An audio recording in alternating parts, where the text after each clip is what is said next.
Hello and welcome to the Fadula Jacket Make Along. We are on the week 4 already. Can you believe that?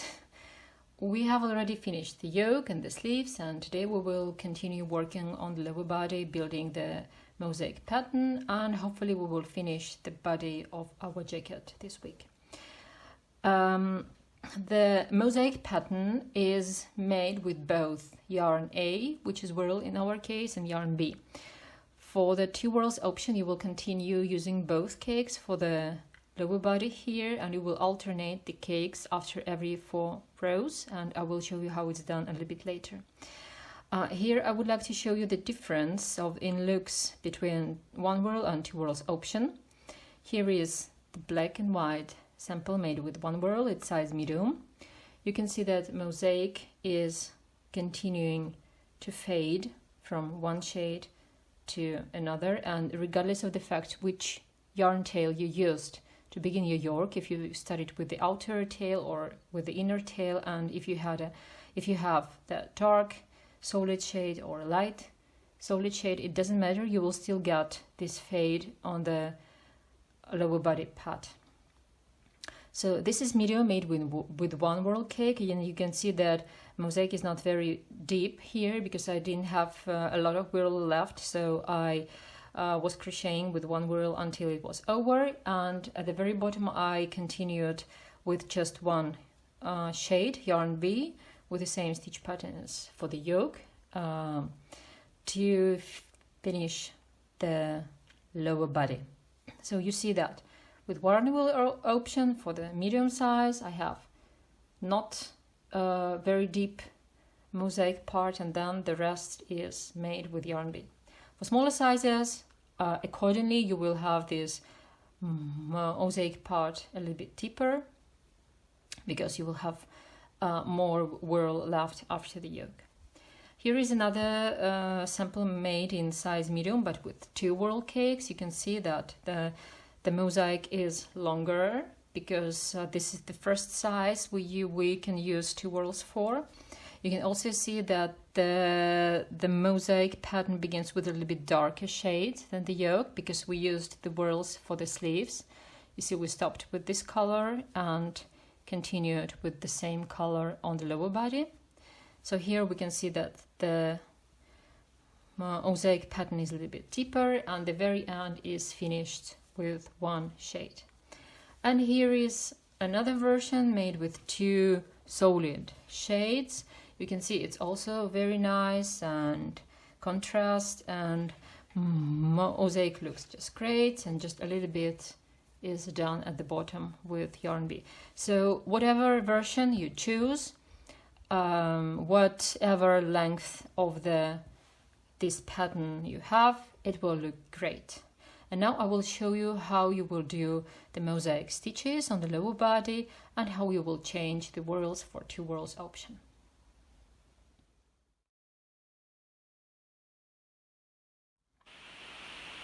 So here is the yoke. After we stopped, we divided for body and sleeves, then we added the sleeves. I didn't add it here. You see I started to show the sleeve in the previous video. So imagine that you have a sleeve here. So we stopped at this point, and now we will continue to work around the body back and forth. You will start on the right side and you make 1 row on the right side, turn here, and another row on the wrong side. What is very important here is that your stitch count is right. If you adjusted the yoke, if you added chains in the underarms, if you added increases for the body and the sleeves, if you change the pattern to adjust it to your own bust, you have to check the number of the stitches on this last row. It should be multiple 4 plus 3. It means that from your final count you minus 3 stitches, and the rest of the stitches should be divisible by 4. This is really important to make the first round of the lower body, first row of the lower body symmetrical in the beginning and in the end. So please check your stitch count, and if you have a wrong number of stitches, then frog 2 rows here and make increases as necessary. for example, on the front somewhere. For example, if you need 2 more stitches, then you can make increase somewhere on one in line of 1 underarms, for example, or at the front. So your stitch count should be multiple 4 plus 3. After you checked your stitch count, you brought the stitch count to the right number, you can continue with the lower body. Let's imagine that this is my lower body, just a small one. So we will, this is the last row on the wrong side of the lower body after the division for the body and the sleeves. So we will have to change to the whirl in the last stitch. So you insert the hook, draw up a loop, you have 2 loops on the hook, and you change to whirl. For this video I will be using yarns in different colors, as if I'm using 2 whirls to show you how the whirls are alternated on the lower body. So here is row 1 for the mosaic pattern. You chain 1 and single into the first stitch, and then you should make a spike. The spike is made in the same way as for the sleeve. You should find next space and the space directly below it and insert the hook below this second space. Insert the hook here, draw up a loop to the height of the current row, yarn over, pull through both loops. This is the spike, and you make a single into the next stitch. Here is the combination of single, spike, single. Make chain 1, single into the next stitch, spike, and single. And you complete the round with the same repeats. So chain, single, spike, single.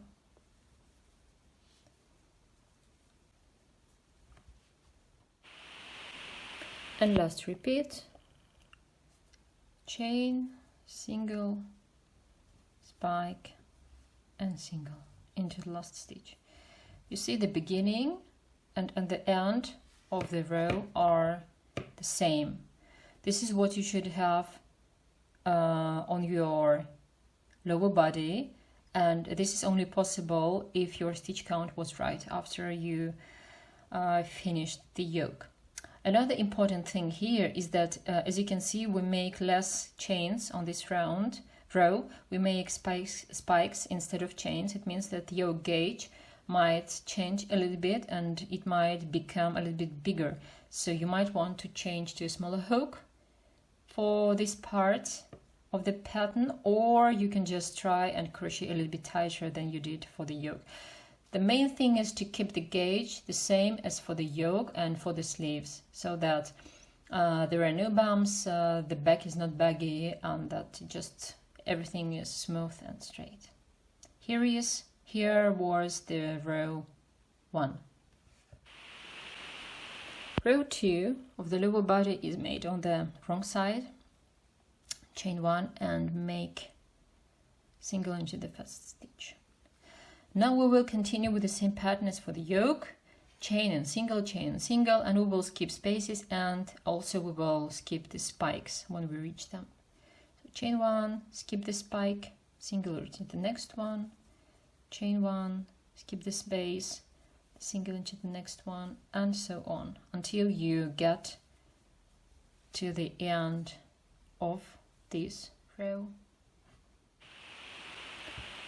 So we reached the end of row 2 and we have only 1 stitch left, so we chain 1 and change to solid yarn B in the last stitch. So insert the hook, yarn over, drop a loop, you have 2 loops, and you will change to solid shade into the in the last yarn over. So here is row 2. Row 3 is made with yarn B on the right side. We begin. It's similar to what we've done on row 1, with the difference that we will place the spikes between these groups of stitches from the previous round. So the spike will go here.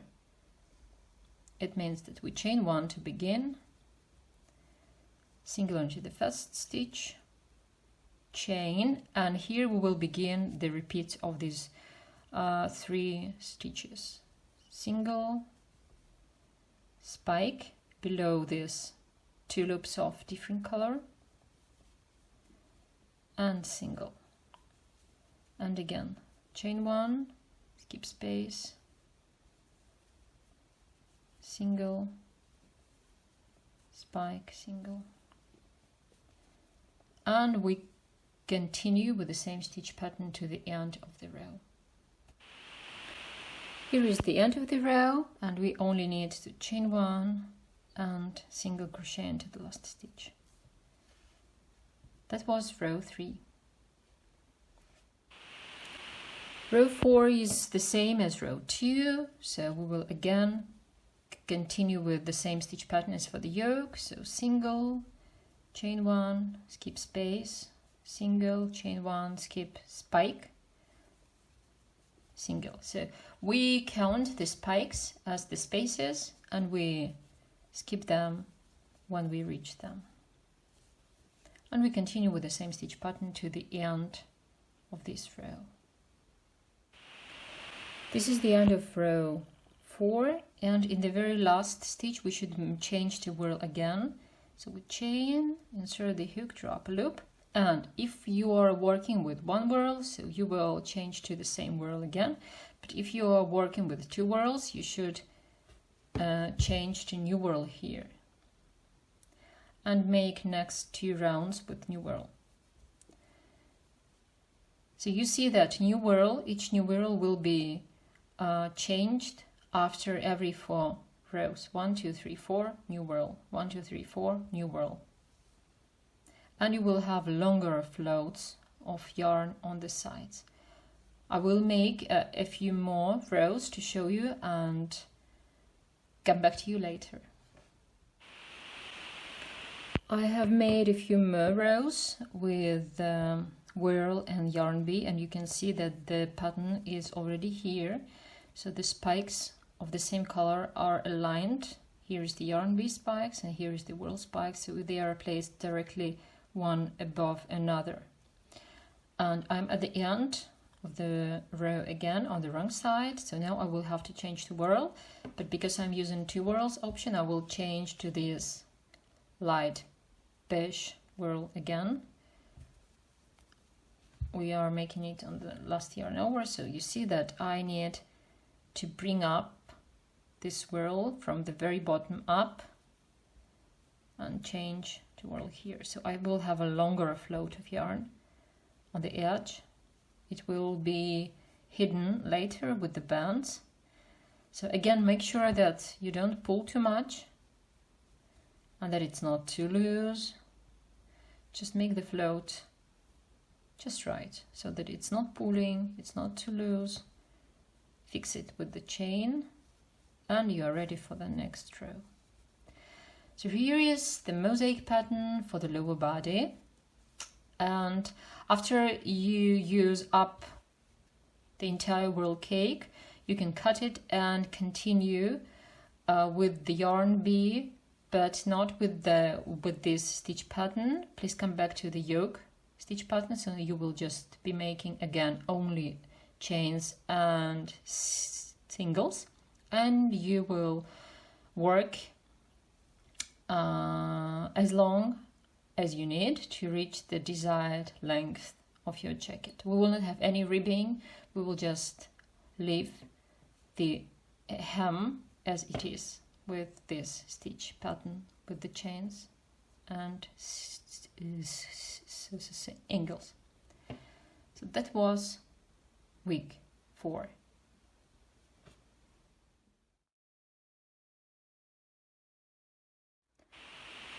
And I would like to show you how to work the mosaic pattern in the round, in case you would like to add a small detail to the cuffs of your sleeves.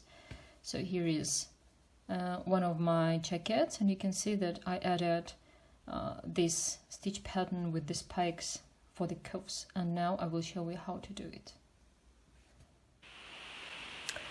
Let's imagine this is our sleeve. We are working in the round. Now we are on the right side, and for the first row we should join the whirl. Before you start making this detail, please make sure that your stitch count is divisible by 4 or a multiple of 4, so that your repeats accommodate nicely the cuff of your sleeve. So we will join the whirl in the first chain and make the first group of singles and spikes. So single into the next stitch, spike, single, and chain. And we repeat the same. You have already done it for both versions with 1 whirl and with 2 whirls, so that's not should be a problem. So we repeat with the same stitch pattern around, and we will join here into the first stitch of this round. I made a number of the repeats of the spikes and the singles and chains. For each size or for each cuff it will be a different number of repeats, and now I have only 1 space before the first stitch, so I chain, skip this space and join into the first stitch. Turn and make another round on the wrong side, just in the same way as you did for the sleeve.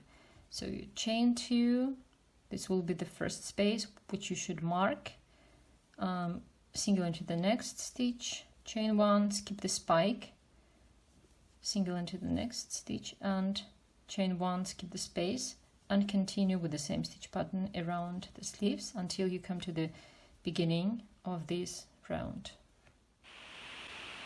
Here we are. We've finished this round around the sleeve, the cuff. So we made the last stitch before the first space of the round, and we should join here, inserting the hook from back to front, join and turn. Next round will be done with yarn B again. So we should chain 1 and change to this new color. Make sure that the float on the back side, on the wrong side, doesn't pull too much. So and here we should now change the order of the stitches a little bit. As you remember, the spikes should go between these 2 groups of spikes from previous rounds. So you can see here that we should make single into the first stitch. Now chain 1, and here we will make the group of single spike single. So we make single into the next stitch, spike and single. And we'll continue with the same repeat around the cuff until we come here, and in the very end we will make single, spike, and we will join into the first stitch. Here is how it looks. We finished the round with single, spike, and we joined into the first stitch of the round. Now we turn and make a usual round on the wrong side. We begin with chain 2, skip the space or spike in this case, single into the next one, chain, skip space, single into the next one, chain, skip, spike, chain, single into the next one. So we continue until we come to this first space. Mark it so that you can easily find it later. Here is the end of this round. We'll chain 1, skip last space, single into the next stitch and join into the first stitch space of the round, inserting the hook from back to front and turn. And now we will continue building the mosaic pattern. We will have to change to whirl again. So we grab whirl behind work on the wrong side. Chain 1 and change to this new yarn. Make sure the floats are relaxed on the wrong side, and we will make the same round as we have already done here. So it will be single, spike, single, spike, single, chain, single, spike, single. You can repeat this rounds as many times as you like. I've made just a small detail on my cuff, but I know that some of you have already made the entire jacket, and you made more rows with the spikes for the sleeves. Some of you made this pattern here in the upper arm. I like it at the very end where you have the cuff. It's absolutely up to you. Just play around with the yarn, with the pattern, and see what you like the most.